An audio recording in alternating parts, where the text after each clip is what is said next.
tadam Afriki je goidion tadam kala wainda har maga bundi semendi goidion tadam.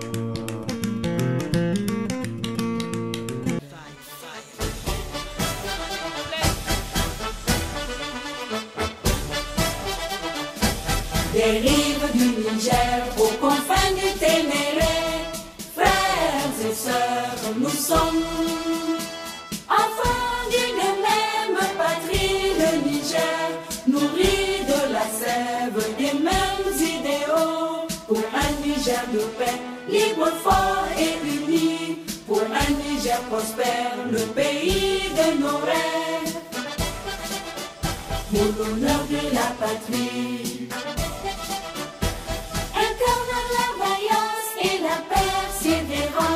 Et toutes les vertus de nos dignes aïeux, guerriers intrépides, déterminés et fiers, défendons la patrie au prix de notre sang. Faisons du Niger symbole de dignité, emblème et flambeau de l'Afrique qui avance.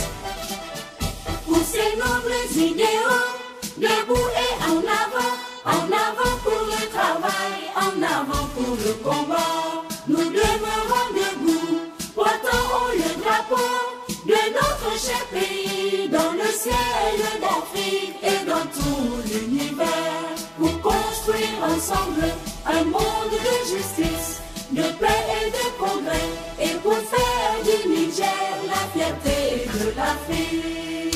DJ Rachid Dollar. Merci beaucoup.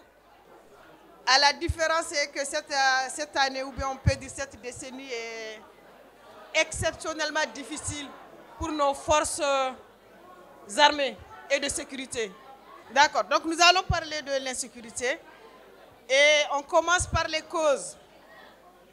Donc à chaque fois qu'on parle des causes de l'insécurité ou qu'on parle de l'insécurité, et sous plusieurs formes, nous avons le terrorisme, nous avons le grand banditisme, nous avons les rébellions dans certains pays par rapport à d'autres, mais ça existe quand même. Donc on commence par parler des causes de cette insécurité. Au-delà de l'éclatement de la Libye, parce qu'à chaque fois qu'on parle des causes de l'insécurité, on avance l'argumentation de l'éclatement de la Libye. Au-delà de l'éclatement de la Libye, y a-t-il d'autres causes internes liées à cette insécurité grandissante dans nos pays? D'accord. S'il vous plaît. Salam alaikum. Donc, irgo sabanan c'est da hanganio karango terse neo. Matakan à qui France Kiniga. Donc, on va essayer de traduire déjà le thème, comme ça, on va essayer de rentrer dans le vif de l'échange. Donc, amanne kala irma la sabu irkul ne kango irgo haya kango te sahel ayo labora dine sahel imanne kala Mali, imanne kala Burkina, imanne kala Niger irkul no go bay hay kango te ir nyezian ir babian ir wemean ir armeyan no ir gudjan igo jange wana arzaka igo jange funde igo jan la kalkanai to wodum bonno irgo la sabu nkati la sabu kati ifono kande illa bewga lakal tunawod karra igo kanaka libi kozo hay fongo kanga wodum fahamandi donc wodum bonno irga bayi misintin kisala irga Sintinda Kambu Nwari, Monsieur Sissé, donc il va intervenir en français. Hein? Donc d'accord, donc on va commencer par l'aîné. Et s'il vous plaît, prêtons attention. Sanga, hayo kambo irgo salam, harno kang irkul na gune. Irnyeze nogo wide lora, la sabo kirgo te kerbande, il faut nirgin katu ici. Il faut nirgin ka proposer ici asino irni ker margan neo donc irm hin sur ka hangan hali hayam ban donc irgano ir ina sam sintin Madame Koulibaly Tanti Ramata Koulibaly ay ñayze ndey zey ndey ha may kango nongo wara ayga henska war kultala fo ayga war albarkate warshi honwo irhundno hala France kaka irma di cere za ir kulti nya fo baba fo ir kul hun nongu folla ka dara ir kulti problème follo ka da donc woshe asi gabero nga anniversaire o kan ngati honwo aynir invité irne wo hunde hayano kan irshinka goro irmanaka za irnyezei shenino irganda shenino irizei shenino lakal tunei shenino kalir makaka goro kanga shenno te charabande surtout que wo kango irganda ra honwo irwoyei ngana girguna za nda arubu irkurnya kabu nda zankabu irize kabu nda arufotana bu irarme walir kaga walir baba no kabu donc irno mahe irno ka hense kamalal misa wora kan aga to jiri way kan irmongo ko hunara ngase irga wiri warga warma war lakalay warma hense ka war lakal dang salla irga kaka war ha warma selen warma ma bey warma harirse taka kanda warga fam misase donc irkango nongo wora wodi no irka kanga shenno tenda war ayo fondo goy nda war lakkal ka warga kaka dangir she sennora o fondo goy albarka ma irshi dona ka di cerka faji kare janga ngono makate fitina ku kaldirgo cera faham janga ku kaldirgo parce que irmana carno wati ka gorka lakkal barmay wodi no ka kata fitina kaldirgo donc wo shay ba ay kadda se kanay ni préparer ga widin nan haya konde ayka ay gana iga birma faji kare zama salo taka hunde shifala parce que wadiya pour que hannatunda dijo mi hinka war surandi war ma hinka hanga jere shi amana fala wo binde shimakati normal shimakati zama war bor fo kul kangol war fo kul waranka hu ashutto zaro waranka kayandi war ma hu waddo ka kaka war soro war la saltara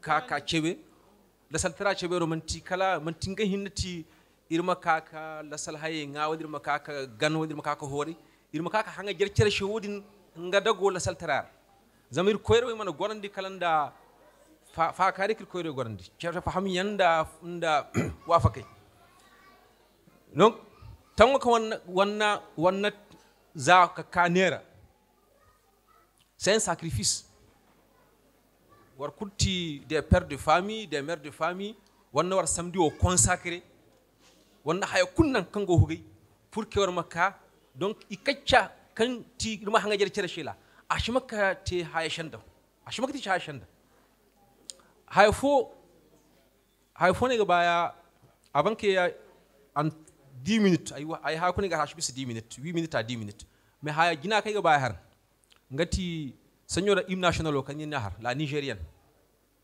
bor kulshilla kan bon ayi won malian tag handatu malian no tantirama malian no mais bor kulshilla kan ga hamu mana dirakachu hymne national c'est à dire que agricha chayon naga trish wodi war kanda war zankai tete zanka boba ngone kan itun imane de donino warmi ka fahamndi kamanti doni hinnano foma donino bina donino wono ma ka fahamndi so nyodan deyna ha deyna zanka ha ni she im national ko ni mara cintingal magana mayno ka hantum taka fondaka cinshe Niger ceci ka im national hunde barmay aga shendi c'est ce qu'il faut commencer à expliquer parce que non naguna don nasare kan dirgo ate Belgique ate France ate nungu tana ngi gabo ngati maci imana dirnya bi giga appuyer ka suba ceci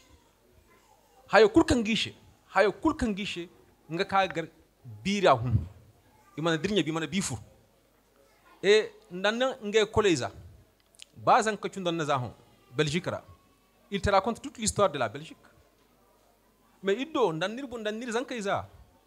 Il va te raconter l'histoire de Victor Hugo, l'histoire de Lamartine, mais l'histoire a kacha école programme ora. Wodi ngate un grand manque. Bon, nda wodi ben. Shanno kan ine irma shalangaga faji kala kani inirma tenda warngati haya kongo nagate irgandara. La crise au Sahel. Bon, la crise au Sahel borku shekana asha shugulla. Crise au Sahel ngati hay ku kan goni gati ate yanja ate shenda ate wircho ate chere fahame njangay hay ku ko hur charra ngati crise donc ay wodo man crise fono ce sont les crises c'est un ensemble de crises senyo nga ko to di mofoga et ate bor kulche on a l'impression qu'on n'a plus de solution il chin de solution parce que inna haya nan amadu ampleur kana shi mako do ndirin ka akubay za cejina kana shinti hogar ashuto di mawaga parce que irmana hanga jar c'est à dire que wokan na sare ga harishe agi dor me chimino ir kurubey ir gano ndir hora aga hanska bo ganin do hore ga bori me ganin do hora mashi bisa chimo bin ngati haya kanga irgo Nanaguna haya kulshintin ashintin dans les années 2009-2010. 2009-2010 kalaga shintin. Nan andrunya télévision ayguna. Mayenno ma shelan irkrizoga watodi. Dans télévision ayguna. Aga shindi mati kurubi kanga shelan. Tantirama c'est exceptionnel, c'est des borenno kan i gayitun i shelan. Mais ngi ci le shubobo malheureusement. Borey kan hon irgoni ke ciki gari waydin no ka shelengir mañoga parce que gora ka sheleng ka fam ci shela a ci nik tri shela den mais sunyo da nga dogo hansa ka ira tabiyar hansa ka ci boro fon kir ir shanno za boro fon kir problème o za ka shelengaga ikata solution o kan iga hongo kan solution no bon watite kala on s'est rendu compte que ce n'est pas la bonne solution mais c'est déjà trop tard agona gati fitenir gamer haya kongo la gati Niger non naguna il y a 2 ans c'est la même chose qui était au Mali il y a 1 an c'est la même chose qui est au Burkina indan na sare kera chandero parce que tout simplement il hansa kino tan irmana goro ganda ka hinka bay haya kan shika ka hinka bay parce que imana katakaw na sare mana katakaw irma shara darga irka cishi Mali wono irka cishi Niger da ika mais kanika inka ceci kaka inino autorisation maka kayna go goro halay hinka goro ganda ko du haya kaniga baga bon inir ko irata kaniga ti parce que ce qu'on oublie il y a 100 ans c'était la colonisation go wato di makanangi malfo makanangi gabo ima kage inir kage gurje inir kage wi inir kage kari inir koyro wi kairi igoro. En 1960, on a dit merde, on arrête. Donc les choses ont changé. Maintenant, ils ont changé de stratégie pour venir. La guerre de Libye, tout le monde sait ce qui s'est passé.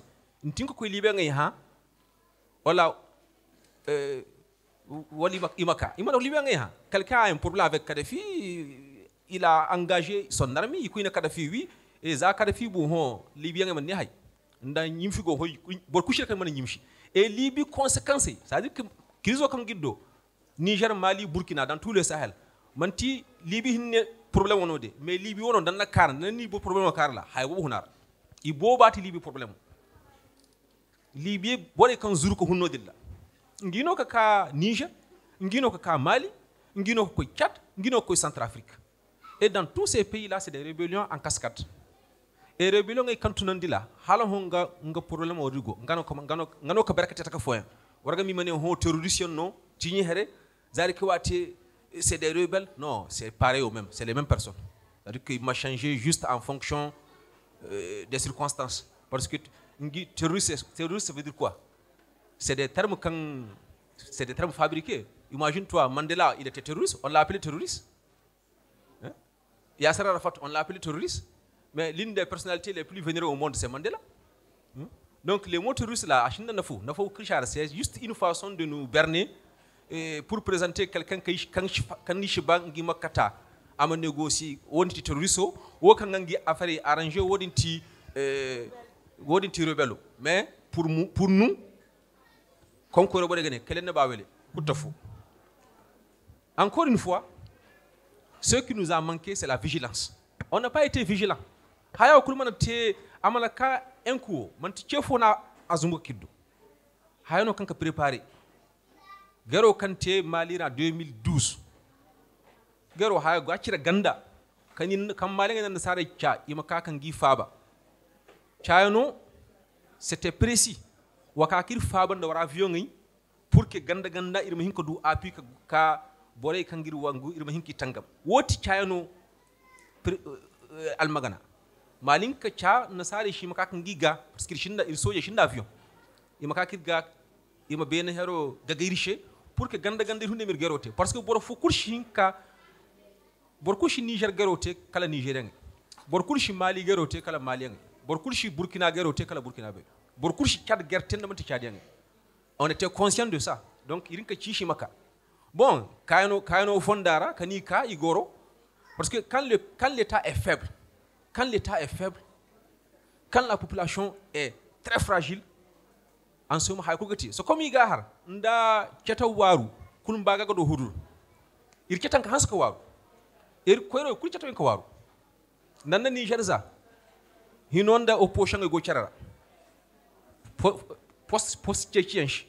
Donc on oublie les populations, on oublie l'école, on oublie la sécurité. Donc keta waru nasari du gorodo.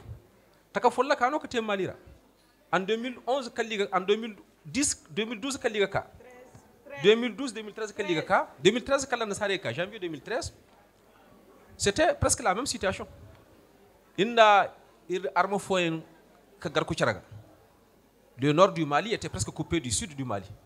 Donc wodi kata imadu fonda ka hinka ka goro ka tangam ka tibi e ka hayte kan il mona goranda kani mona bonanda mais kan malheureusement attendi taka folla kano kate Niger il histoire ici fayo nanaguna c'est pas des histoires différentes. Niger, Mali, Burkina, c'est la même histoire et parce qu'il mona faham cherchi wato et fort heureusement il y a juste moins d'un mois les trois pays il a accord faut signer quand Chine l'alliance pour le Liptako igoni ga signé dans l'intention que ndadu fondo qu'on puisse faire des patrouilles communes.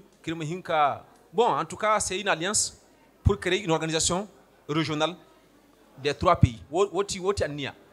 Mais l'Iptako, les Liptako, ce n'est que l'histoire. C'est parce qu'on a quitté l'histoire, on a quitté le rassemblement. L'Iptako, quand ça a été créé, c'est parce que tout simplement, Boren Fata, Boren Humasinara, qui sont partis. Celui qui a créé le Liptako, lui, ça c'était au 19e siècle. Dans son entendement, c'était de créer un mouvement qui va contrer toute interférence extérieure. C'était ça l'idée même de la fondation de Liptako, qui a commencé à Dori, avec les peuples venus de Massina, auxquels se sont ajoutés les peuples de Sokoto. Bon, Nassar et Kanika, ils ont vu, voilà, une organisation qui est très forte. Il faut la détruire. Ils l'ont détruit. Et je suis content qu'aujourd'hui, nos politiciens, là, ils ont cherché dans l'histoire pour voir que quelque chose comme ça a existé. Et on dit que bon, dans le on dit qu'il bobo. Mais malheureusement, chaque fois que nous avons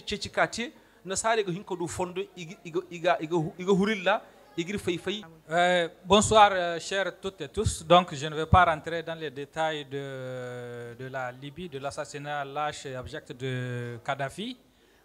C'est quelque chose que tout le monde sait. Je vais parler vraiment des causes profondes de l'insécurité. Et surtout, je vais prendre une région du Niger qui est le Zarmaganda. Comme vous le savez, moi, je suis pas de Zarmaganda, hein, je suis de Hamdallah. Et donc, mais je connais un peu le Zarmaganda à travers mes lectures. Donc, l'insécurité au niveau du Zarmaganda. Le Zarmaganda, c'est cette région-là qui fait frontière avec le Mali. C'est ça même le berceau originel des Zarma. Donc, tous les Zarma, la plupart des Zarma, à part les Sonrai, là, ils viennent du Zarmaganda. Et le Zarmaganda, avant, était une région, c'était le grenier du Niger. C'est une région qui était riche. C'est en agriculture. Les gens mangeaient à leur faim, buvaient à leur soif. La vie est belle. Pendant les récoltes, les gens tapaient le biti, les tam-tams et autres pour faire pour la joie. Maintenant, au fur du temps, le tissu social s'est détérioré. Comment ça s'est détérioré? Il y a les phénomènes de sécheresse au Niger. Le Zarmaganda a été une région qui a beaucoup souffert de la sécheresse. Ce qui fait que les gens ne pouvaient plus. Bon, il faut signaler que 80% ou jusqu'à 90% même des habitants de Zarmaganda sont des agriculteurs éleveurs. Donc vous avez les Zarma, vous avez les Peuls, vous avez les Touaregs et vous avez des Arabes venus de la Libye qui vendaient des dattes. Donc c'était une cohésion sociale, hein, la symbiose entre ces différentes communautés qui vivaient en paix.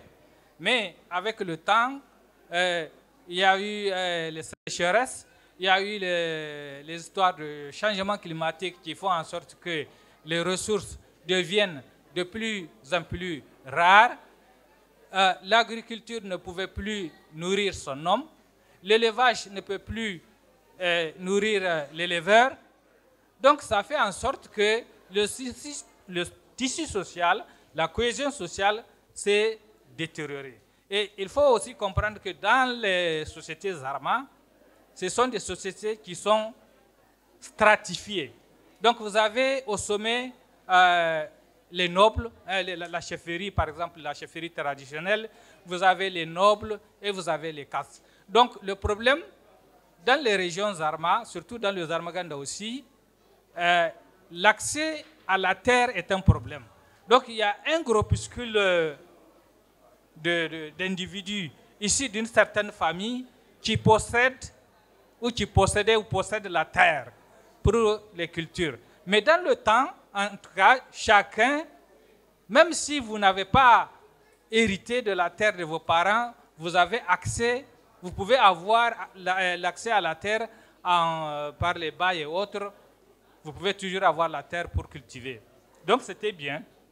Mais avec la détérioration, donc, il y a aussi la pression démographique qui fait que les peu de terres qui restent cultivables sont devenues un peu plus rares, sont devenues insuffisantes pour la population, une démographie galopante. Et 70% des Nigériens sont âgés de moins de 25 ans, au moins 70%. Donc aujourd'hui, avec les réseaux sociaux, chaque jeune veut avoir son smartphone. Or, comment avoir ton smartphone si tu n'as pas de travail?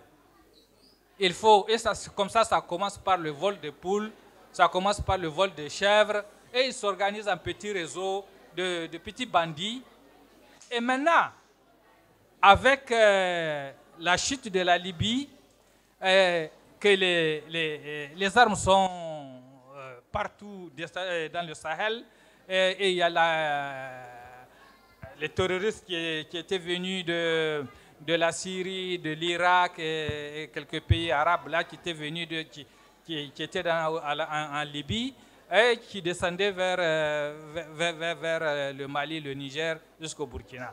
Donc ces terroristes-là trouvent un terreau parce qu'il y a des jeunes qui n'ont pas de travail et qui veulent avoir leur premier smartphone, par exemple. Il y a aussi des familles qui sont discriminées, il faut le dire, comme je l'ai dit, parce que ce sont des sociétés qui sont très stratifiées. Donc, ce qui a fait que, même dans les villages, vous avez les terroristes qui sont, pour la plupart, vraiment des étrangers, et vous avez les bandits qui sont des jeunes de la région, des bandits parfois qui sont des éleveurs. Et avec les changements climatiques, le manque de ressources aussi, ces éleveurs-là ne pouvaient plus paître leurs animaux. Donc, les moyens de subsistance ont disparu. Et il faut aussi comprendre que l'État, en tant que tel, a abandonné ces régions-là.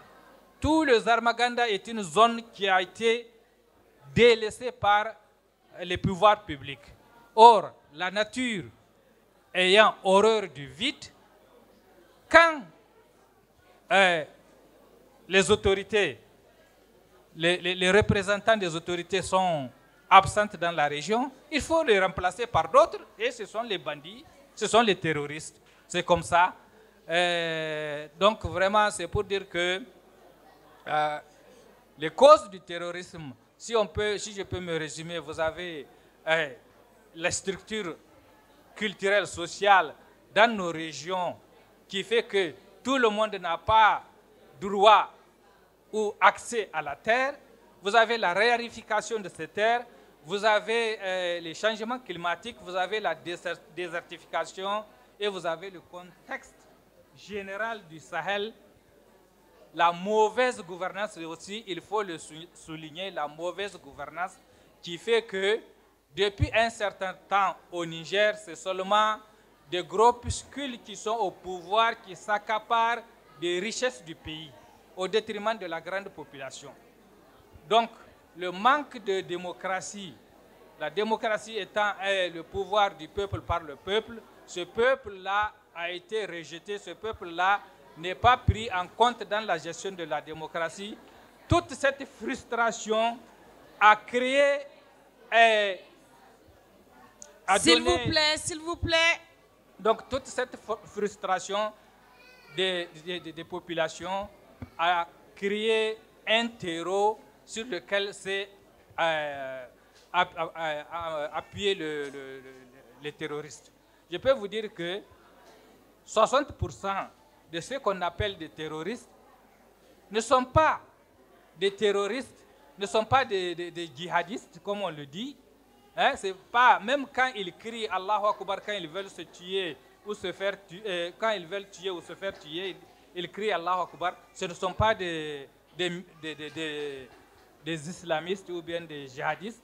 C'est simplement des jeunes ou d'autres personnes qui ont été égarées, des gens qui ont reçu un lavage de cerveau, qui préfèrent parfois, qui n'ont rien à perdre, qui préfèrent mourir pour une cause ou une autre, au lieu de travailler. Donc, je vais passer la parole à d'autres.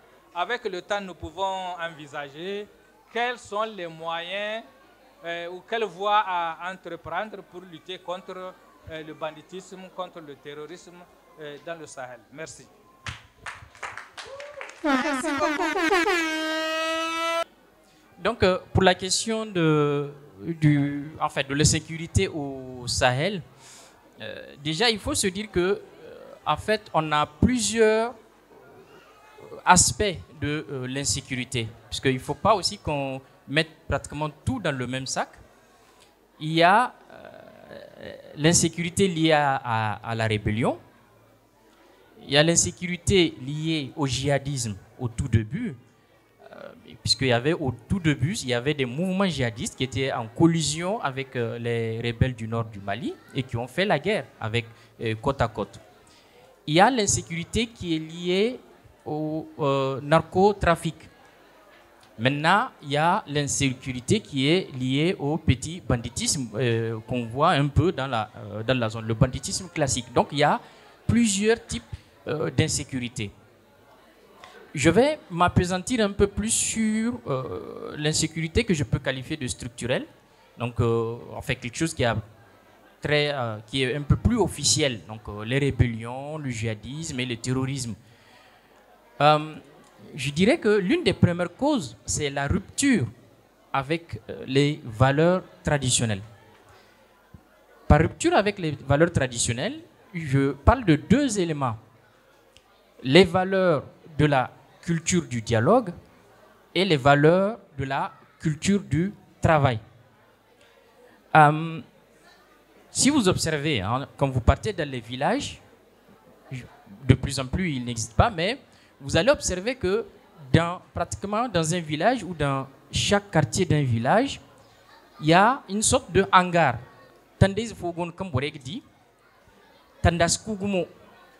Et que la plupart, les vieux du village se retrouvent sous ce hangar-là. Et pratiquement, quand il y a un conflit, on se donne rendez-vous au niveau de ce hangar. Quand il y a une situation. S'il vous plaît, mesdames, s'il vous plaît. Au niveau de ce hangar-là, déjà, la taille du hangar est assez symbolique. Pourquoi on fait ce hangar toujours en fait de petite taille, c'est pour ne pas permettre à ceux qui débattent de se lever brusquement. Parce que il y a une cité de Bormankai. On ne peut jamais se battre quand on n'est pas debout. Donc on fait les hangars de telle sorte que ceux qui vont débattre, quelle que soit la colère, ils ne peuvent jamais se tenir debout pour se battre. Et vous allez voir dans tous les villages, vous allez retrouver ces genres de hangars-là. C'était vraiment une sorte de parlement local. C'était le premier élément. Et cette culture de dialogue se trouve aussi au sein des familles. C'est quelque chose qui a changé maintenant. Parce qu'à l'époque, la famille, c'est la première cour de justice. Lorsque vous posez un acte, c'est un vol, c'est un crime, c'est une agression, on informe un membre de votre famille. Et il y a un conseil de famille qui se réunit pour vous corriger. Jusqu'à un passé récent, nous connaissons nos oncles, les frères de nos papas, qui passent tout leur temps à nous bastonner. Vous voyez? Donc, avant de sortir le problème en dehors du famille, avant de faire du problème un problème institutionnel juridique, on informe la famille et elle étouffe dans l'œuf en fait tout comportement qui peut déborder pour aboutir à une violence ou tout simplement à une délinquance dans la ville. Vous voyez, c'est le premier cercle du contrôle, la famille. Et quand il y a un jugement, dans la majorité des cas, c'est quelqu'un qui représente la famille au niveau du jugement. Donc, ils interviennent, ils discutent. Et c'est une tradition qui existe jusqu'aujourd'hui. Quand il y a un conflit, c'est soit les parents ou en tout cas des personnes influentes de la famille qui partent rencontrer l'autre famille pour en discuter. Vous voyez? Donc, à tout moment, il y a cet élément de dialogue qui a été développé dans nos sociétés. Nous avons perdu cet élément de dialogue-là. Nous avons aussi perdu, en fait, le sens même de l'appartenance à des socles territoriaux. Je sais qu'au Niger, par exemple, on peut dire Boro Dosso Borno. Si on dit Dosso Borno, on ne fait pas allusion seulement aux Germains de Dosso, mais on fait allusion à tous ceux qui sont sur le territoire. Nous verrons peut-être au niveau des perspectives pourquoi j'ai introduit en fait cet exemple-là. Et cette identité territoriale fait en sorte que plusieurs communautés coexistent dans une zone, dans la même zone, et ils coexistent en se définissant comme étant membres de la même communauté. Quand on parle par exemple de l'empire du Songhai ou de l'empire du Mali, ce n'est pas un empire qui est composé exclusivement de Songhai ou de Maliens ou de Mandingues. C'est des empires, c'est des royaumes qui sont cosmopolites, mais en fait, il y a une sorte d'identité nationale qui a été développée. Et cela se fait à travers le dialogue et à travers les négociations des fluidités identitaires. Donc voilà en fait, du point de vue de tradition culturelle et de dialogue, ce que nous avons perdu. Le deuxième élément, c'est notre culture du travail. Jusqu'à un passé récent, observez bien dans nos villages, quand quelqu'un vient, si c'est un étranger dans le village, il y a 3 choses qu'on lui donne. Quand on l'accueille, la première des choses qu'on lui donne, c'est un espace pour faire sa case. N'est-ce pas? La deuxième, on lui demande, est-ce qu'il a une activité économique? Si c'est un coiffeur, c'est un boucher, c'est un vendeur, qu'est-ce qu'il fait? S'il n'a pas d'activité, il y a toujours un champ, soit qu'on lui prête ou on lui donne. Et ça explique certains conflits fonciers chez nous. Et il y a un grand-père qui a un champ et qui donne le champ à quelqu'un, Maintenant, ses arrière-petits-fils reviennent. En fait, il y a un conflit autour de ce champ-là.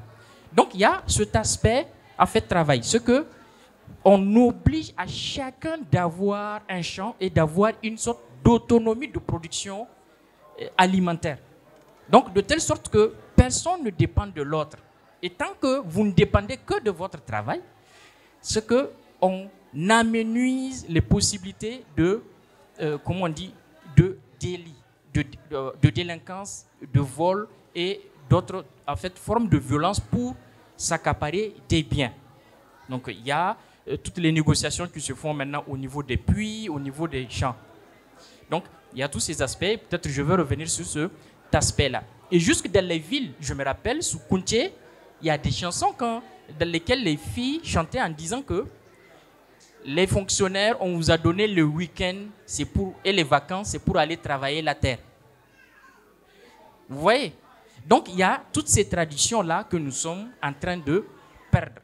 C'est ce qui fait que certains jeunes sont en ville, ils sont assis parce que, tout simplement, en fait, ils n'ont plus cette valeur de travail. Ils ne peuvent pas aller dans les champs. Donc, pour compenser ce manque, ils s'adonnent à la consommation de stupéfiants et à la violence pour prendre des portables, des ordinateurs, de l'argent, etc., etc. Donc, c'est le deuxième, en fait, volet de ces crises qu'on observe dans nos sociétés.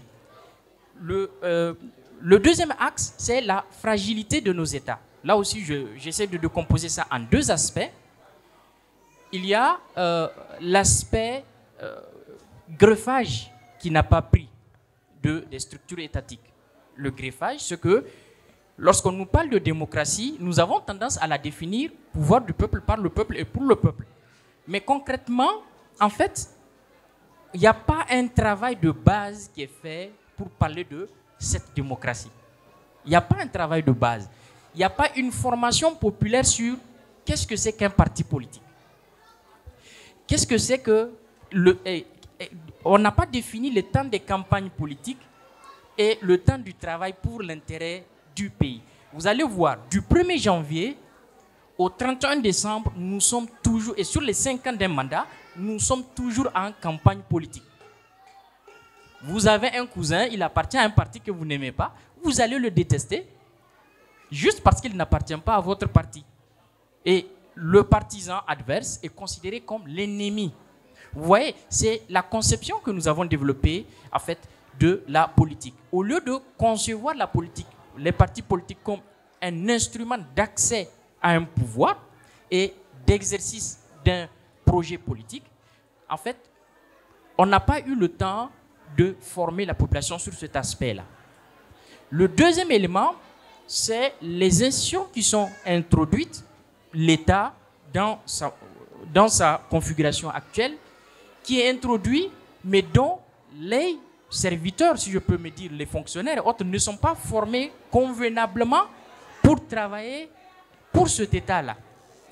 Je suis juge, il y a mon cousin qui a détourné de l'argent, ou bien je suis directeur, mon cousin a détourné de l'argent, il a fait surfacturation, soit je cache le dossier, ou tout simplement, je déchire le dossier parce que j'aimerais protéger mon cousin.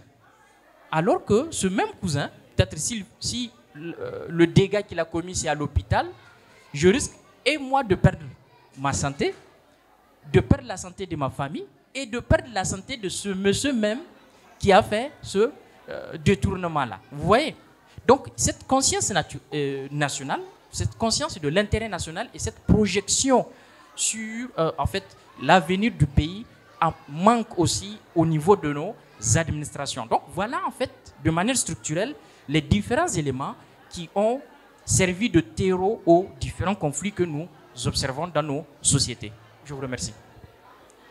Merci beaucoup, Dr Salif Boubé. Je voudrais juste remercier Dr Sandra Borna et aussi mes prédécesseurs, tous ceux qui sont passés. C'est vraiment, je peux dire, une partie de l'iceberg. Qu'est-ce qui nous a mis dans ce trou? Si on regarde mon fils qui est à côté parler de démocratie, la colonisation fait partie des choses qui nous ont mis aujourd'hui dans le trou. Et parce que, vous savez, lorsqu'il y a eu les partages de l'Afrique, c'était un gâteau, ils se sont partagés le gâteau. Mais il y a un État, un continent, si je peux dire, qui fait partie de l'Europe, la Russie ne faisait pas partie. Et c'est la Russie et une partie des États-Unis qui ont forcé la France à accepter l'indépendance de nos États. Et c'est ainsi que le général de Gaulle ayant été forcé de donner les indépendances, vraiment avec aussi des luttes, parce que nos pères des indépendances ont lutté. Si je prends le cas du Niger, je pense que c'est Djibo Bakary, je ne sais plus, c'est ça, hein, qui, voilà. Et chez nous, au Mali, c'est Modibo Keïta. En Guinée, c'était Sékou Touré. Ils se sont battus pour pouvoir arracher l'indépendance qu'on dit indépendance. Pendant ce temps, qu'est-ce que le général de Gaulle a fait? Il a fait signer à nos pères de l'indépendance ce qu'on appelle des accords coloniaux. Dans ces accords coloniaux, il y a 11 accords coloniaux, 11 titres qui disent que l'Afrique est obligée, les pays de l'Afrique de l'Ouest sont obligés de parler français, d'utiliser la monnaie, c'est-à-dire d'utiliser le franc CFA. Et également, ils n'ont pas le droit d'avoir des industries. Et les armées, la richesse du sous-sol, c'est d'abord à la France qu'on le propose avant de proposer à d'autres. Et que nos pays n'ont pas le droit d'avoir des partenaires comme ils le veulent. Ainsi de suite, il y a 11. Je pense que si vous allez sur Google, vous allez voir ces 11. Il y a ceux-ci qui font partie. S'il vous plaît. Si je prends le cas, on n'a pas encore terminé, s'il vous plaît, mesdames. Je vais conclure très vite, mais je vais venir juste pour dire aux gens que c'est le travail qui paye. Si je prends le cas du Mali, lorsque Modibo Keïta a pris l'indépendance, Modibo Keïta a réalisé, avec vraiment, je peux vous le dire, combien d'usines. Nous avions Air Mali, nous avions notre monnaie, nous avions notre pharmacie, nous avons des usines, l'huilerie qui faisait de l'huile, du savon. Le Mali, l'Office du Niger pouvait nourrir le Mali.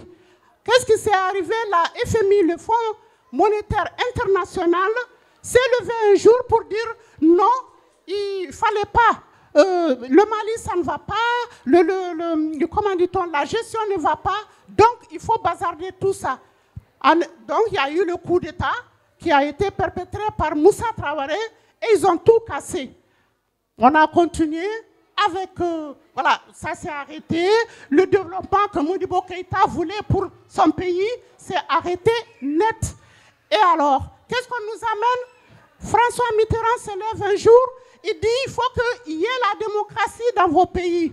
À la Baule, il dit aux gens, la démocratie, il faut absolument, si vous voulez avoir des aides, il faut absolument qu'il y ait la démocratie. Mais la démocratie, ça ne se décrète pas. Donc vous voyez où ça nous a amené la démocratie. Nous nous sommes habitués à parler ensemble, comme vous le dites, sous l'arbre à palabre. Nous avions notre propre démocratie. Il nous impose une démocratie. Si je rejoins mon frère, c'est cette démocratie-là qui a cassé l'Afrique. Aujourd'hui, j'en viens, il faut que l'Afrique se dise, nous, les enfants d'Afrique, vous, l'avenir de l'Afrique, il faut que vous vous disiez que c'est le travail qui paye. Quelqu'un d'autre ne pourra pas venir défendre nos pays. Ce sont nos enfants qui vont défendre nos pays. Personne ne pourra le faire à votre place. Personne ne pourra développer nos pays à votre place. Et aujourd'hui, qu'est-ce qu'on a comme régression? C'est cette rébellion qui est venue d'ailleurs, qu'on nous a jeté dans les pattes. Ce n'est pas une rébellion, ce n'est pas du djihadisme, ce n'est pas du terrorisme, c'est du terrorisme importé, exprès pour que nous soyons sous leur domination. Voilà. Alors, et ça aujourd'hui, toutes les familles, je vous dis, vous êtes tous concernés. Parce qu'il y a les armes qui prolifèrent partout. Partout dans nos États aujourd'hui, c'est vrai, il y a ce terrorisme qu'on nous a déversé sur nos pays, mais nos enfants également, par le chômage et tout le reste, se sont procurés des armes et c'est le banditisme. Donc toutes les familles sont concernées. Il ne faut pas que vous hésitiez à parler à vos cousins, à vos enfants, à vos neveux, comme quoi c'est le travail qui paye. Celui qui veut défendre son pays, il s'enrôle dans l'armée. Mais avoir une arme pour aller kidnapper, brigander, tuer son frère à côté, ça ne développera pas nos pays. Donc aujourd'hui, je vais vous dire, là c'est politique, j'ai fait exprès d'en parler parce qu'il faut en parler même si c'est culturel. C'est ça qui prévaut. Donc je vous dis aujourd'hui, nous toutes qui sommes ici, nous sommes des soldats de l'Alliance des États du Sahel. Nous tous, nous sommes des soldats à nos places. Il faut que vous le mettiez dans la tête que nous sommes des soldats. À notre place, on peut lutter. Vous pouvez appeler dans les villages. Vous pouvez leur donner des conseils. Vous pouvez également dire aux enfants, les armes, il faut les jeter. Les armes n'ont jamais construit un pays. Le banditisme n'a jamais construit un pays. Nous avons assez de pleurer. Nous avons assez de la faim. Nous avons assez d'enterrer nos enfants. Donc aujourd'hui, il faut que nous tous, nous mettions des rangettes, nous mettons des chapeaux pour que nous défendons nos pays, pour que l'impérialisme, les néocolonialistes qui veulent que l'Afrique reste sous leur domination, on leur montre que nous sommes dignes. Nous sommes des dignes enfants d'Afrique. Nous sommes des dignes enfants du Niger. Nous sommes des dignes enfants du Mali. Nous sommes des dignes enfants du Burkina. Je vous remercie.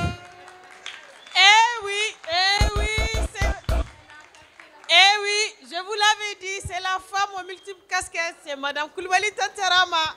Donc vous avez compris de quoi je parlais. À présent, nous donnons la parole à Monsieur Kwenge Kiense Kisoko. Il est chercheur, il est en Belgique. Bonsoir à tous. D'abord, je veux m'excuser. Je suis hispanophone, je parle bien espagnol que le français. Bien que je suis de l'Afrique centrale, j'ai toujours été amoureux de l'histoire, de la culture Zarma, parce que j'ai des amis de la région de du Niger qui m'ont appris à aimer ce pays-là. La raison pour laquelle je suis ici. Donc je vais parler de la culture. Je sais que mon grand frère m'a déjà dépassé. Il m'a déjà tout piqué ce que j'avais à dire. Et donc je vais un peu rebondir ce qu'il a dit. Mesdames, s'il vous plaît. Je tiens d'abord à dire qu'il n'y a pas de terroristes au Niger, ni au Mali, ni en Afrique. Il n'y a pas de terroristes. Il y a de mercenaires qui sont financés par des multinationales pour fragiliser les pays. Donc, si on parle de terroristes, ce sont des narratifs occidentaux qu'on nous impose.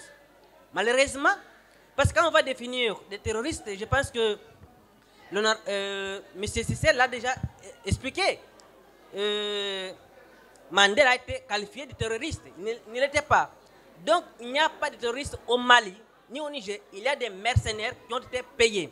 Et pour vous donner l'exemple, qui est mercenaire, c'est comme des Wagner. Ce sont les milices des personnes qu'on arme pour aller. Les causes qui passent chez nous, au Sahel ou en Afrique centrale, c'est la question culturelle. Comme il a dit, l'abandon de nos valeurs culturelles, c'est un frein à notre développement. Les Africains avaient un système de pensée.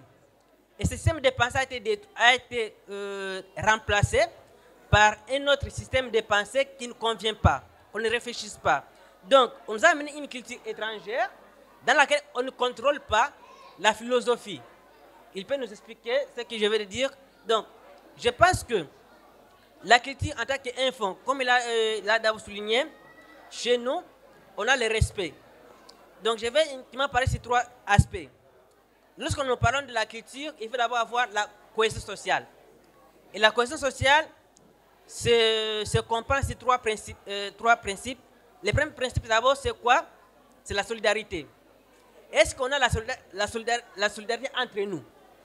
Nous sommes tous les peuples Zarma, mais vous voici avec la colonisation, les Zarma du Mali se regardent comme étant des Maliens, ne reconnaissant pas les Zarma du Niger. Celui du Niger perçoivent celui du Mali ou des autres pays de manière distanciée. Donc, on a plus cette solidarité qui initiait les peuples du Sahel. Le deuxième principe, c'est le principe du droit. Aujourd'hui, on n'a plus le respect du droit. On a perdu ça chez nous. Quand lorsqu'un grand parlait, les chefs traditionnels parlaient, on respectait sa parole. Aujourd'hui, ce droit-là a été détruit, personne ne respecte personne. Personne n'est devenu intellectuel, personne ne peut dire ce qu'il veut. Ensuite, il y a le troisième principe, c'est le partage équitable des richesses. Le vieux l'a déjà expliqué. Aujourd'hui, un groupe d'individus s'accapare des terres pour interdire l'accès aux autres. Alors que dans l'ancien temps, en Afrique, tout le monde avait droit à une portion de la terre. Personne n'avait les droits innés sur les terres. Il fallait partager. Mais comme cet aspect a été détruit, donc cette culture a été désorganisée, on en a fini ce que les jeunes aujourd'hui qui sont instrumentalisés par les mythes nationales pour fragiliser les pays, nous ont amené les chaos. Et pour chuter, je vais revenir sur ce que maman a expliqué, c'est la question des rapports, l'Occident, l'Europe. La colonisation n'était pas un hasard. Les Occidentaux ont fait 30 ans, ils ont mené des études pour nous coloniser. Les enfants. Il y a eu d'abord ce que j'ai développé dans mon livre, c'est-à-dire les philosophies de domination. On nous a amené l'expédition géographique pour étudier les géographies de l'Afrique. Le micro, s'il vous plaît. Ensuite, il y a eu, pour terminer, il y a eu encore l'expédition anthropologique. Les gens sont venus pour nous étudier. Ils sont venus pour nous étudier, pour savoir qui nous étions avant de nous coloniser. Ensuite, il y a eu l'expédition militaire. Les gens sont venus chez nous pour nous dire comment nous faisons. Donc, ça s'est fait pendant 30 ans pour nous étudier. Par contre, pour décoloniser l'Afrique, on nous a donné la décolonisation dans 3 jours, dans une semaine, sans faire une analyse prospective, une analyse de quoi nous allons décoloniser. Il fallait faire des études. Et la raison pour laquelle on nous a imposé les systèmes qui ne nous conviennent pas, la démocratie et tout consort. Donc moi, je pense que la situation qui prévaut au Sahel, c'est un problème culturel, qu'il faudrait d'abord résoudre les problèmes de la culture, que les peuples du Sahel se rapproprient leur histoire, qu'ils connaissent leurs valeurs, c'est quoi, d'où ils viennent, et après cela, on pourrait trouver des solutions. Mais si on ne peut pas se favoriser, réparer nos langues, les armes, pour en parler aux enfants, parce que moi je suis attristé, si je peux demander aux enfants ici combien parlent les armes, j'aurais honte. Personne ne parle, parce que c'est quoi? Les parents les parlent en français. Il faut d'abord apprendre les enfants les armes, la langue, et après ça, je vous jure, si on résout les problèmes de culture, on n'aura pas de problème au Sahel. Parce que c'est un problème qui est instrumentalisé et nous devons en finir avec. Merci. Ousseini Adamou, monsieur Ousseini Adamou. Iri koyi sujo da hallaso da albarka a matabbataran kulmarganta kanka ne honkuna. Nyagoro nindin tawaga irga haranga siru kaina. Zamborewo kul kansalan hasan nogo toiga imman salan matakai ga barada. Zamde borka batudo borgi himamadu haifode kan dir koy fu igin hada igin ifo note borga ne wone note bayre fo kan boddu batodo kwanda zama dirgo goguna aigin mila iri kwaro hinne gano wone wogo kan yirgi him kicargon kanan kan cerei isa angan cersi irga faham borege ka fay cere neno idi cere amma watikan hakan kandiri ne hakan ni margune awato to aga hagu bor kulminga hangedan zankai aran mu kokarin ge mu wani dangayan imudona dangayan halaga tonan kan ge mu ga salai mahangani si ne ni hayr masalan sahara da ma cere rabon e boren kan de demokrasi sanni ergo kokari irma ka kulga kaina kasalan matkai irga famda sintina dai irga cigabero fonda goy kan ni marguneo a cigabero mo manci kala zarma songai dandi inamo dici na marguyan magani ni singi borom bani bon mancinga ka cibo sababor fo de borman ni bon bay bosin ka borfo bay wone ngano gogir tabandi zane kala Afrika a cigabero fongo yambanda erga songai ganda president asage ture dinga tawaga kulmu fonda kayan irge ga jindidan ga jasarainya sandara bornam irga fonda kayan ga muwanin kokari berite doktere o mo kulkan salan irgi ni fonda goyde bo kukan ninga murado saraga ka neo irga bora fonda way so ir masalan hankan ni margune bore kan ni margune kan ci zaram so ngay dandi boranno kayirgi sambaran se jiri zambar iddu kan bisa za annabi Musa fo za annabi Musa manka boranno kan itunda famai itunda bayrei kunda hinzano kunda fa iga fatauci ga far kunda fa hamis diyanni ga wani kan sine sorkatare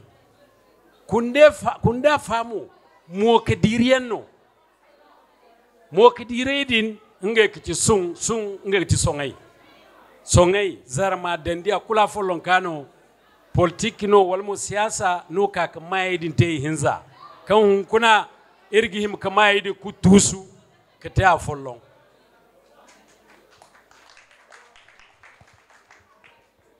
zama kan yi ningai la sabote idi kan za Sudan kalamu ko Senegal gandadin gandano kan irkoina albarka daga arzaka ga cire ngai wo mo kadiriyan no goy gine si mai ga bai to nga ci fur gandara irkul ga bai ita jiri zangu yaggan da waye Mali kwara kan siga ne Mali mantigawo nango kan koitare gino kukiya madalla ita jiri zangu yaggan da waye kina fan kukiya ga ka kato ya kwaso muslim ga ngino ye gawo zama tubi kitar silama alwato ka gara islam tareka to ya kwaso muslim ngino soni aliber hay kanna daula te kan signe empire soni aliber banda aka kato askiya muhammad sintina kanna beren di katon tonan sambu za sudan kalamu koi Senegal nango kulu songai daula no songai daula dumo kunno ga jire parka takodin se lipta ko gurmawo songai no nge dai kaci songai cimcimi bor kurkan ga jire songai no gor kini mai hun kuna dinu tunandi mantiyama yamuno irko no kan zanka yankan igogin gai kayai ke dirawai igogini la sabu igoga hayante kaliga baga tunandi aga tunmo dir koy ba ga cire yan wannan fo ngace cinga mu furo kundari kai ferra irga ware koy mi gaksinai irmo hay kulkan goyi hinara irmati kangini gaksinai hun kunaran goga di irgo ne irgi him ne ba fu yan ne o mom to ba fu la kalkoni no gorge ne sokon hankan seyir kagane ne ba funwa demokrasiyo kan goro man tingan so demokrasiyo no demokrasiyo wat sin zai tare kwara ko no salam kwara ko yo mo sanni kutte man tanu kure ko e marguno do tike yadin labura bonko no salam bonko no sai kutte kadeda ning kwara koy margu de bore kanga mana to wodin se kandai ansare guna idi kan koy tere kan gono empire songa yangono afo yangono empire woyno go afrika wato kan ikoy hali koy so ininga dabar zare te koy ko wodi en tusi gina bore karkasai wato gano ikak furo kai kak furo idira wo jiri hinzino isambu go kakau hala ingil bore ne wallahi ngai honge gidara isinte ngidira wato ga bore mo na bore charam ginget tirfo an ka tare bore sinye wodin nogo gitta ban songo wo wodin ba wato kai go bore wiyate damanda zamdin bora wiyas bora ya fulan zam to songo gurzuge no gono kware gi sai hay gi sai terrorist kegi ifo ci terroriste borfono kan imana hangana se agbi ma hangani ngise mo kuwa to wayan kan gona man terroriste ni gine se bore no kai sambuga kam bore yan wi kai sambuga kam kan de lakatunai gono ngai no gwanda goygine ngai ni gice imaka ngai no ga tewo kiba aran lakkale gogo tunu ngai mo gogo samwa kan dai man tiga bara no me bor follon go ne o kan samu ngane se wallahi ga ba ngai dai no asin ba bor follon ko ni fora problemo ni fora kan kamo bor fo sifun tere kaka se matkan hajara matan cida asin de gete nin no ga kai ka bainan kan no gogo furgin foga ga bai bata kan dum no ni gidan ka bata ga ma amburi ni wundo bora kusi to ya kinno irga ba bure kulga iri lipta kon gurmawo mali burkina niger burewo kayan gojinon kuna imu kokari ga kande ir demokrasiyo wato wono kambisa manti hun kun wono kar zakike ken wono fa zama zaran kakuguna ni zer ganda boro million waran kicindi ducine imina ganda parti zangu nefon parti modinka parti bunanno ni ceki bore ngai famiye hinno amma de ni ndu parti ya kinno go ne banda di ime kutusu imete parti hinkine barakanga furo amu furo afora parti oste ni parti aste mo hankan tubu deni ceki mandu parti o minka hino em ceki bofo demokrasi kurkanan di parti parkataino wallahi charngwari parti no nangay kan goyen kan yen kai fami sikerwi hankuli gode ga charwano ir modo ga charwi no filana partio asai sanira im ko karkawi di manawi im ko kar parti zai ka sai wone se sanni se bar mera sanai kan gona ga bagumo amma bore sigdu ka hangana ambori bore kan goga hangana ir goga sabisi wadin se irga gayine kano bore kan go jinse ngay mo Imodou Hankangine. Salam alaikum. Wa alaikum salam. Merci beaucoup. À présent, avec toutes nos excuses, nous allons écouter la cérémonie. Donc, on va poser une seule question. Et si possible, si c'est possible, vous allez répondre de façon brève. Donc, la dernière question maintenant, on sait désormais les causes. Chacun a donné son point de vue par rapport aux causes de l'insécurité. À présent, nous aimerions bien vous écouter par rapport aux solutions que vous allez nous proposer pour mettre fin à cette insécurité grandissante au Sahel. Et aussi, je rajoute, si aujourd'hui vous pensez que nos États actuels sont capables de mettre fin à cette crise-là, sont bien outillés pour vraiment, comment dirais-je, mettre fin à cette crise-là. Aïwa, Aïga, en deux phrases. Solution a shintin déjà. Il court chez l'un, seigneur da agarma chez la lipta ko gurmaga, aidumaga. Borofo shinki il jate. Il gurja kaldirgo. Borofo shinka ate idumaga. 1960, il kagay, il babay, il gurjay, il doit indépendance.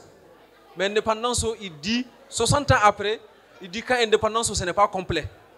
Halahon, il n'aura mentir wananda. Halahon, il channo, il cherche un takandirgaba. Halahon, il dura, il chidua takandirgaba. L'indépendance n'est pas complète, c'est un combat permanent. Et c'est ce combat qu'on est en train de mener. La façon dont il faut mener ce combat, c'est il m'a dit.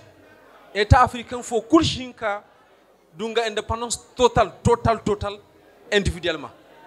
C'est-à-dire que pendant 60 ans, il y a kairi. Pendant 60 ans, il y a gabo kurkilla. Donc, eux-mêmes les Européens, après la guerre mondiale, ils se sont réunis, Union européenne, Idou, Waranka Chindi, pour qu'ils m'incoudent gabo là. C'est la même chose qu'en Afrique qui m'a caté. Faut qu'il m'a Hinza, Itachi, Igu, Wechindi Tachi, pour qu'il m'a. Une chose est sûre, on a tenté l'Union africaine. En 1963, il n'a Oya tenté. Après Aberati, Union africaine. Mais il dit Oya, ça a été un instrument entre leurs mains.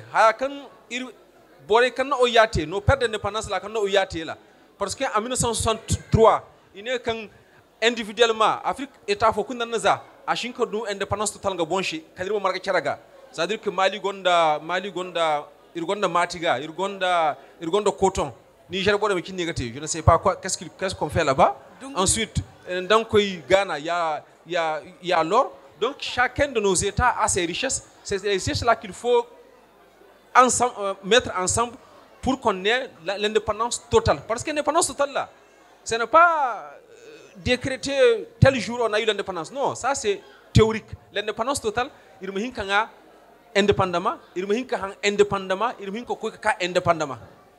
Les pires, si tu veux quitter le Burkina pour aller au Mali, tu es obligé souvent par vol de prendre leurs avions.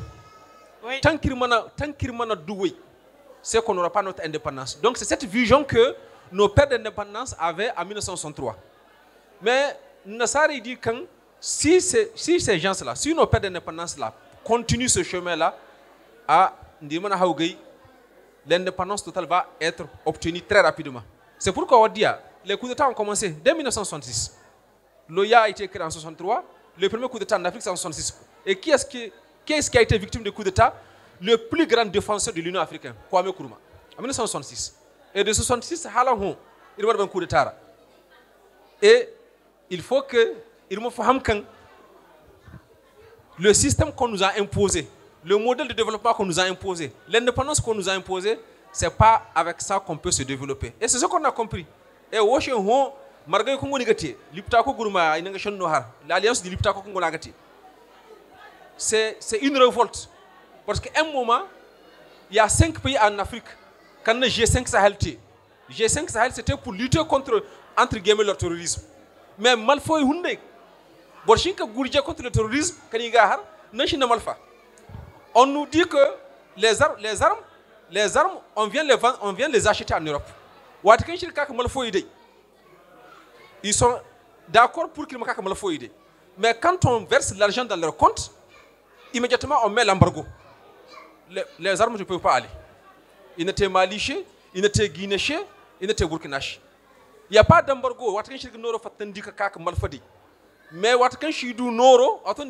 il y a une convention qui fait qu'on ne peut pas vous donner telle arme en tant qu'État. Mais les mêmes armes, souvent on les trouve entre les mains de leurs terroristes. Donc il y a G5 Sahel bloqué. Maintenant, il n'est qu'un G5 Sahel, on va faire notre organisation et on va se battre par nos propres moyens. C'est ce que le Rwanda a fait. C'est ce que le Rwanda a fait en 1994. Ils sont partis, ils ont détruit le Rwanda. En 6 mois, 3 millions de morts. Le Rwanda a compris que Nangimana Kengi Bonchi, Koiragaben. C'est ce qu'on est en train de faire chez nous aussi. Au centre du Mali, par exemple,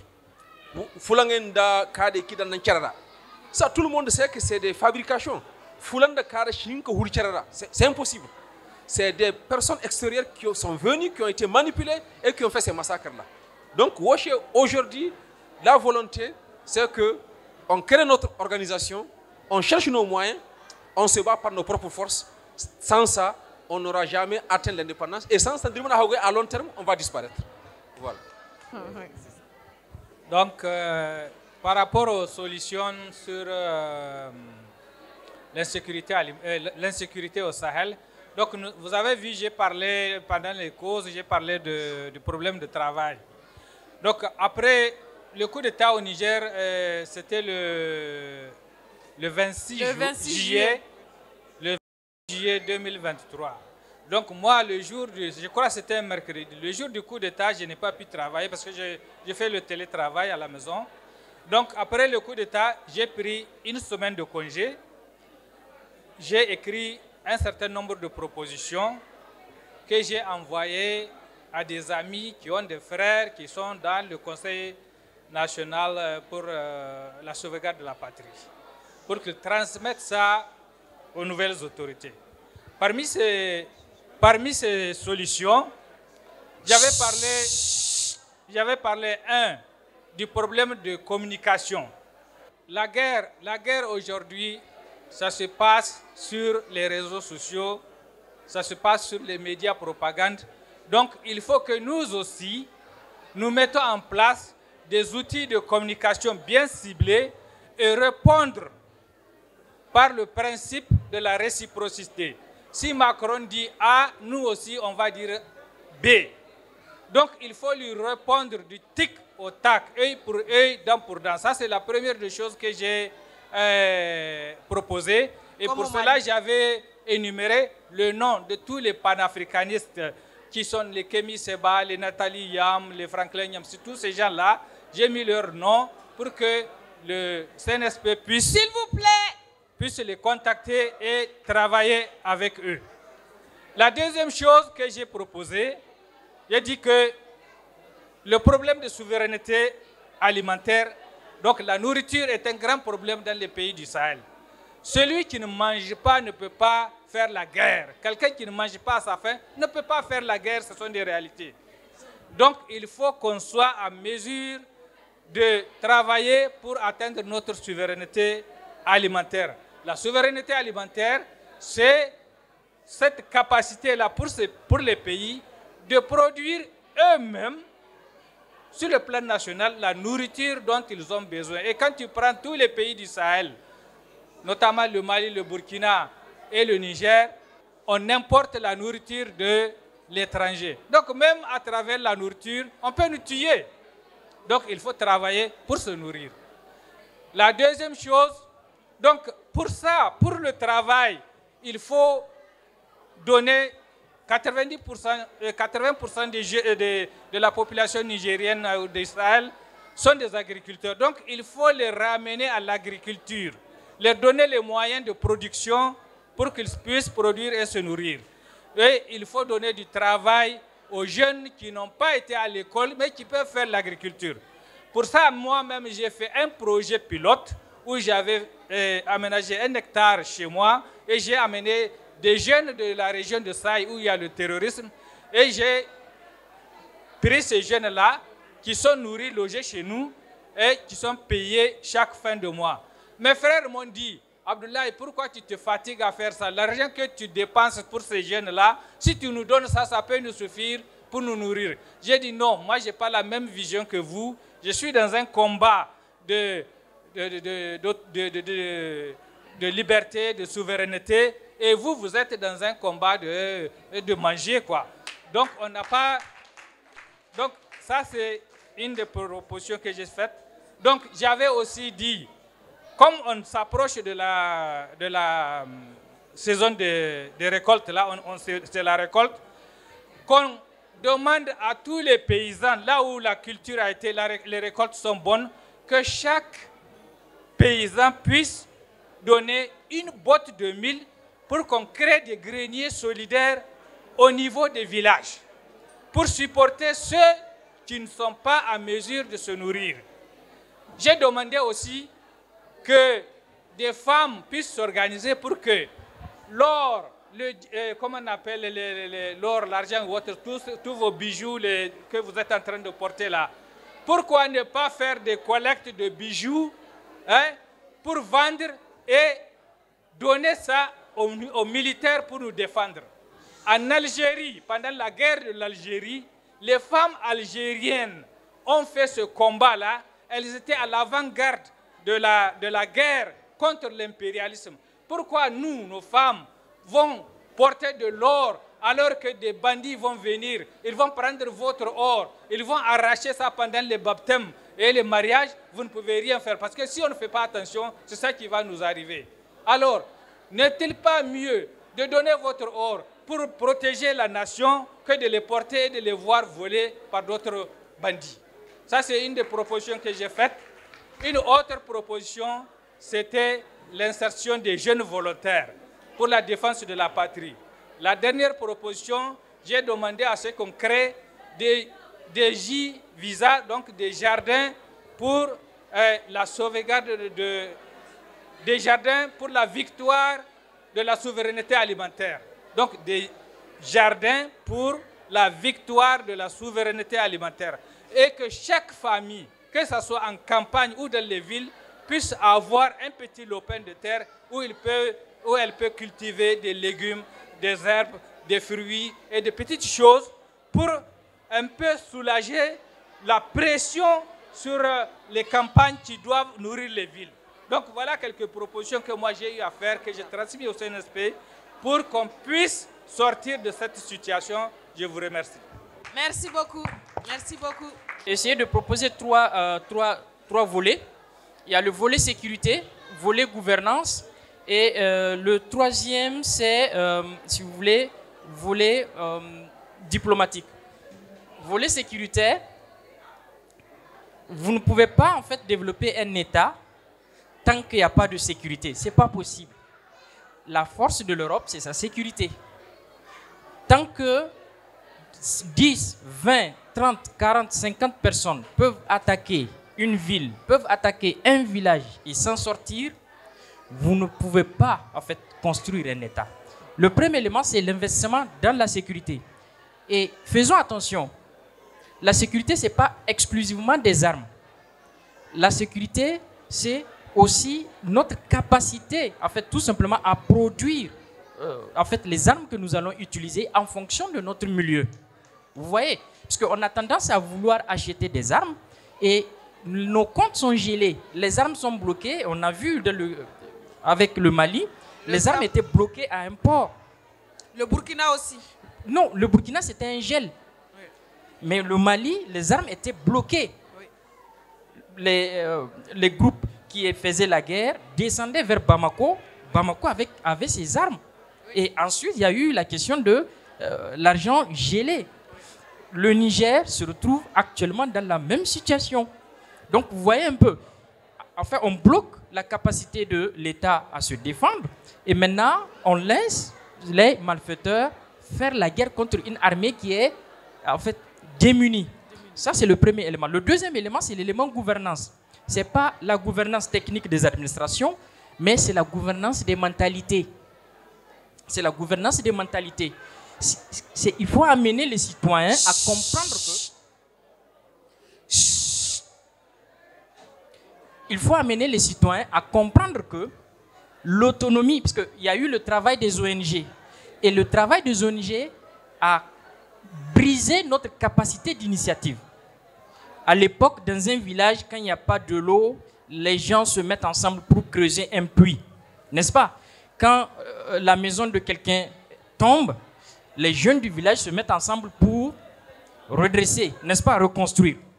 Mais aujourd'hui, pour faire des latrines, il faut qu'on attende que les ONG viennent nous faire des latrines. Latrines, pas puits. Hein?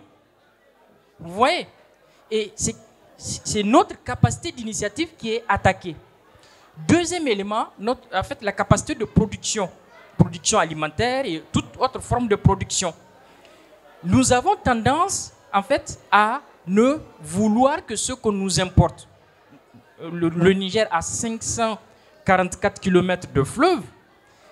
Et surprenant, après 12 ans de troisième, les Nigériens nourrissent les Nigériens.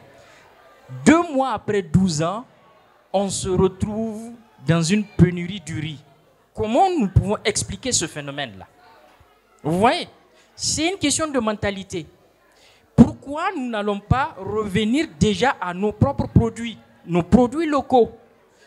Ici, en Belgique, en fait, les jeunes ne vont pas importer du Doukounou. Vous n'allez jamais voir des gens dépendre du Doukounou. Ils travaillent leurs frites. Mais pourquoi nous, on ne valorise pas nos propres produits? Dans nos hôtels, je ne sais pas maintenant, les choses sont en train de changer. Vous partez dans les hôtels, on vous propose des plats qui n'ont rien à voir avec nos sociétés. Vous voyez? Et là, c'est la gouvernance des mentalités. C'est vraiment la gouvernance des mentalités. Et tant qu'on ne développe pas cette gouvernance de mentalité, on ne va jamais s'en sortir. Et la gouvernance des mentalités, il y a le numérique, les réseaux sociaux, il y a aussi les médias. Lorsque vos enfants passent toute la journée à regarder un média dans lequel on leur passe les séries, là, on leur apprend l'oisiveté et le goût du luxe, mais on ne leur apprend jamais le goût du travail. Quand vous prenez les novellas, les films brésiliens, vous aurez l'impression qu'au Brésil, tout le monde est noble. Personne ne souffre. Vous voyez? Et il y a ce rêve-là qui a pollué l'esprit de nos enfants au point où chacun veut le luxe, mais personne ne veut travailler pour avoir ce luxe-là. Et ça, c'est un problème de gouvernance, de mentalité. Et le dernier élément, c'est l'élément diplomatique. Qu'on le veuille ou non, en fait, c'est quelque chose qu'on ne doit pas négliger. C'était aberrant de voir que le Mali est en guerre, le Niger bloque sa frontière. Qu'il y a eu un coup d'État au Niger, le Nigeria se lève un beau jour pour dire « nous allons vous attaquer ». C'est comme si vous êtes chez vous, vous êtes en train de gronder à votre fils, le voisin, il vient vous gifler. Vous voyez un peu? Donc, c'est le même schéma, en fait.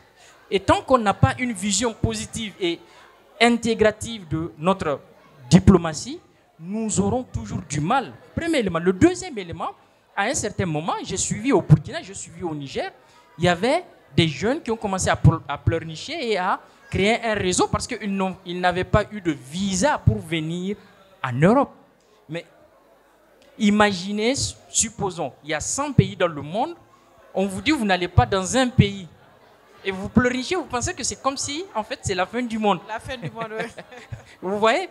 Alors que rien que le Niger, je ne parle pas de l'AES. Pour finir, je ne parle pas de l'AES, je parle seulement du Niger. Les minéraux qui ont le plus de valeur au monde, il y a 18. Et le Niger en dispose de 13.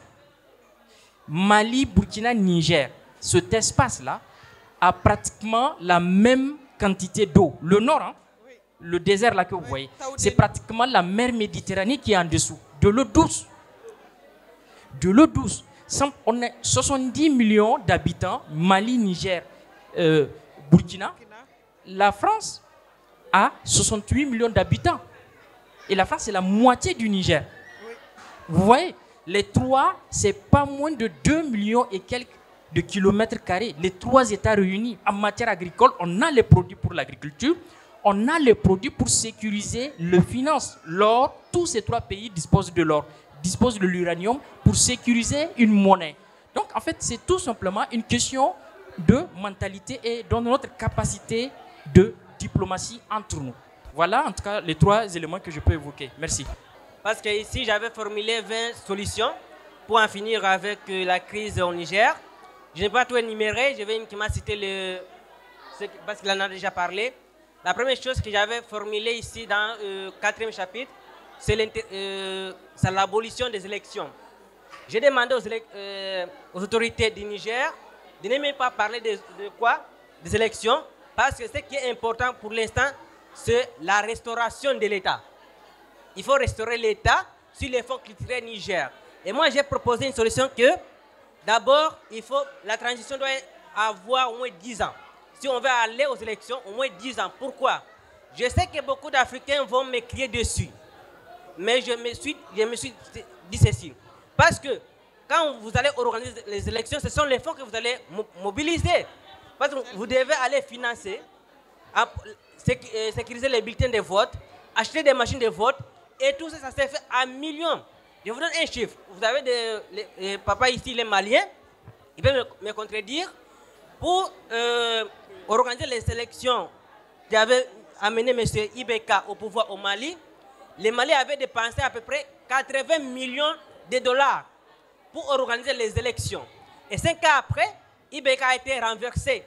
Ce qui veut dire que si vous prenez les 84 millions qui ont été dépensés pour organiser les élections, c'est au total 10 hôpitaux que les Mali pouvaient construire avec cet argent qui a été dépensé pour rien, pour organiser les élections. Et alors, pourquoi allons-nous perdre beaucoup de millions à organiser les élections si ça ne va pas? Donc moi, j'ai réformé qu'il faut d'abord l'action des élections, on oublie ça. La deuxième solution, c'est l'armée. Il faut fabriquer nos armes chez nous. On n'a pas besoin, en fait, parce que vous avez, comme il a expliqué, en 1964, il y a une résolution des Nations Unies qui interdit la production des armes sans le consentement des conseils de sécurité. De quel droit les Occidentaux doivent-ils nous dicter leur politique? Donc moi j'ai demandé aux autorités maliennes et burkinabées de faire une réunion. Moi, au Mali, on m'a parlé, il y a un monsieur qui fabrique des armes. Pourquoi ne pas regrouper ces fabricants des armes traditionnels? On les met ensemble pour qu'on produise nos armes pour nous-mêmes. Parce que sans la sécurité, il n'y a pas de développement. Qu'on se dise la vérité.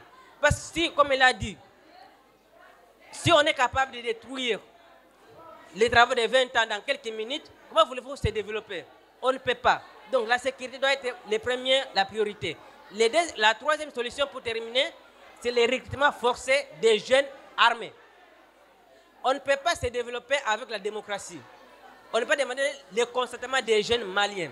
Il faut recruter tout le monde pour faire une formation, 5 ans militaire. Après, on les laisse.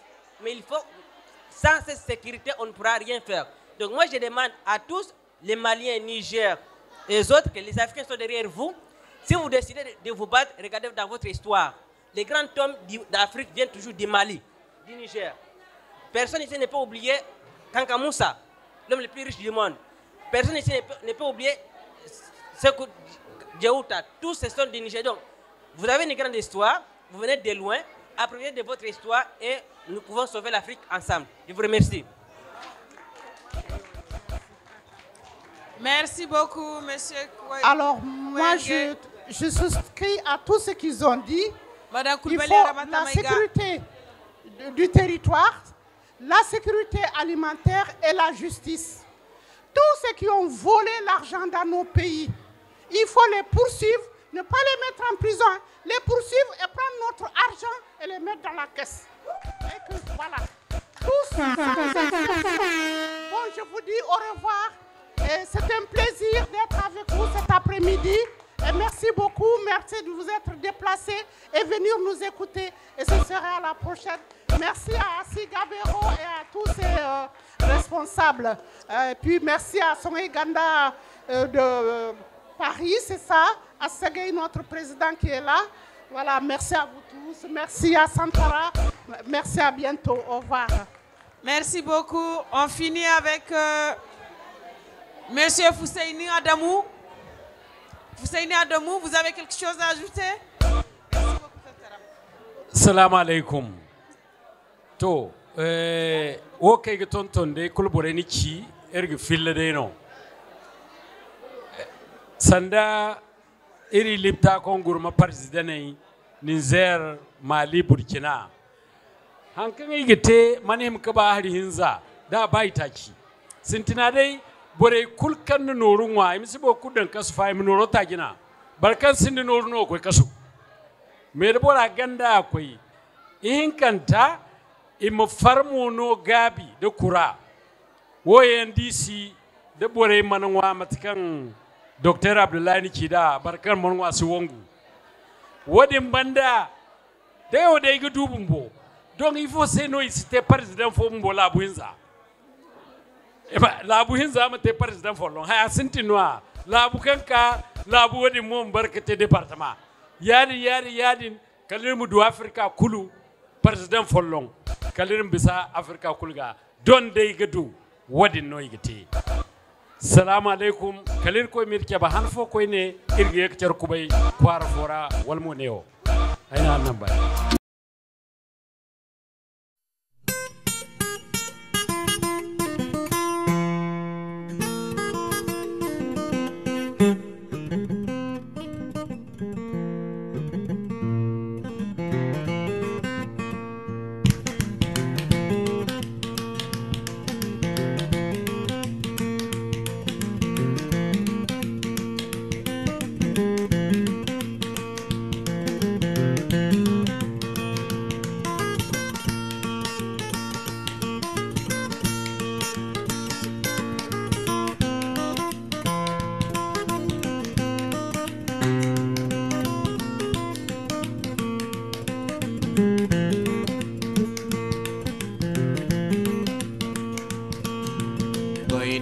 Tadam Afriki je goidiyan tadam kala wainda har magabun